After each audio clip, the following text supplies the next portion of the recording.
On episode 142 of He Said, She Said movie reviews, we take a look at the Netflix movie Coffee and Kareem.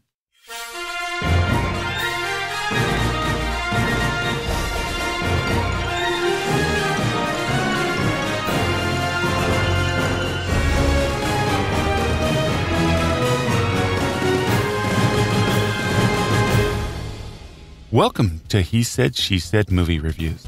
This is the podcast where a happily married couple with similar but different movie tastes take a quick, spoiler-free look at the movies, helping you make the right decision before your next movie.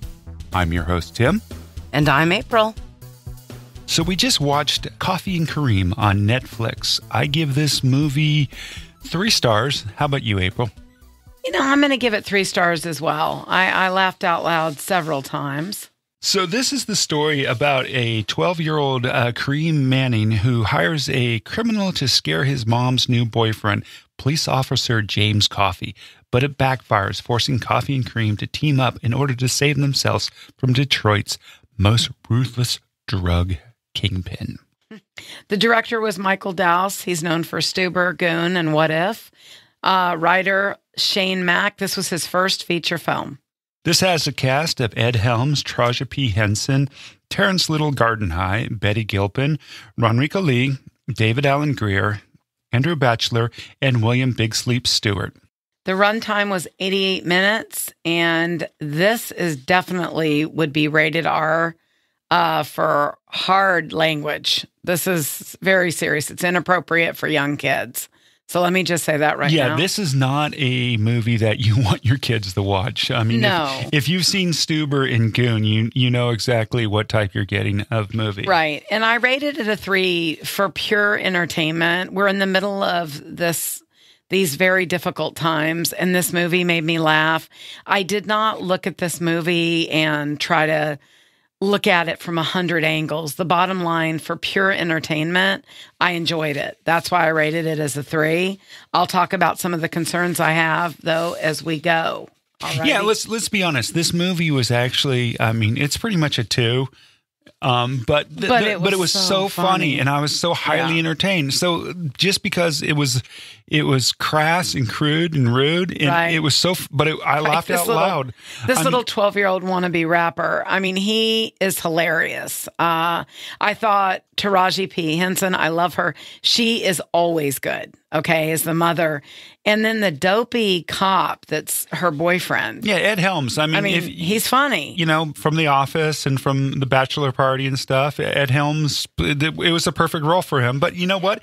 It was an Ed Helms movie, so you can't have high expectations for it either, right? Right. Now, I want to say that one of the characters, Betty Gilpin, she played Watts.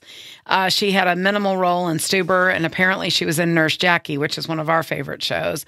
She was good. I thought she let loose. She was funny. She was crazy. Yeah, she played her role as Watts was great in this movie. I enjoyed her. So right. So let's talk about this. Let's go. So it had a theme of pretty much, even with differences, people can come together to work together. So that was the message I think this movie is trying to get across. Yes. The acting and characters, I mean, they had a bunch of different people.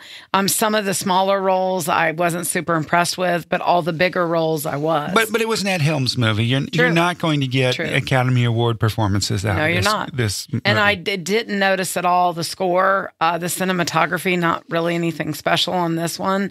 But I do want to say one thing, and you said this too, on production design.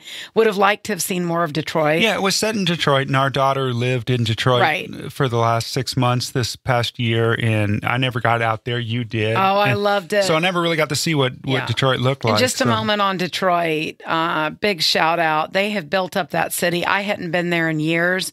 Let me just tell you, the best food, the best people, the culture, the city's thriving. And of course, our daughter was doing a paid internship at Zenith, which is the big football helmet company and so forth. She's a sportswear designer, I should say. But so she was there for work, but I got to go out there and I was so impressed. And right now, shout out, prayers to Detroit. Now they're dealing with the corona and they had gotten their economy up and they're struggling. So shout out. But yes, I think that would have been a perfect time to highlight that great city. Special effects wise, this movie didn't have much as special effects. I mean, there was some fighting and some gunfights and explosions and that kind of stuff, but nothing great.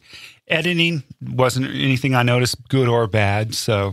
And the pace I want to talk about definitely slowed at the end. I was done. If it could have been wrapped up 20 minutes before the end. Yeah, that transition between the second and third act, the movie just really slowed down for a bit right there. And it just seemed to get kind of silly. But here's... Well, I mean, the movie was crass slapstick. Right. I mean... And I want to talk about that a minute. I laughed. There were a lot, but there are a couple areas went too far.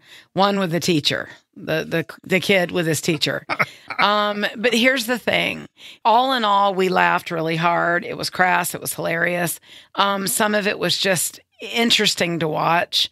But all in all, just in the middle of all this craziness, we did laugh. And that 12-year-old is going places. Oh, absolutely. I mean, my goodness, if I'm ever, I told my husband, I used to say, if I'm ever...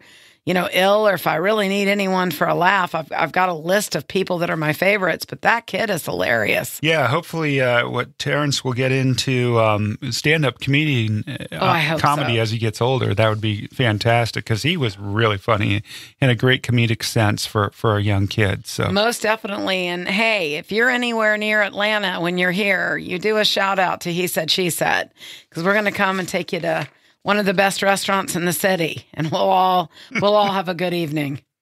But yeah, so bottom line, if you enjoy crass humor and you need a good laugh right now, and who doesn't need a good laugh as we sit here quarantined in this coronavirus, this is a fun movie just for mindless crass humor. Definitely, Triple D, definitely. Do not let your kids watch this movie. It is completely inappropriate, even though it's about a 12-year-old kid. But it is funny. So enjoy, y'all. Please enjoy. So once again, both April and I give Coffee and Cream from Netflix 3 stars. And shout out to our fans. This was one. This was number 1. Y'all had threw out lots of different things you wanted us to see and review. This was one. This was the first one. So look for a couple more that you requested, and we're going to take care of right away. So thank you so much, and we'll see you on the couch. See you on the couch.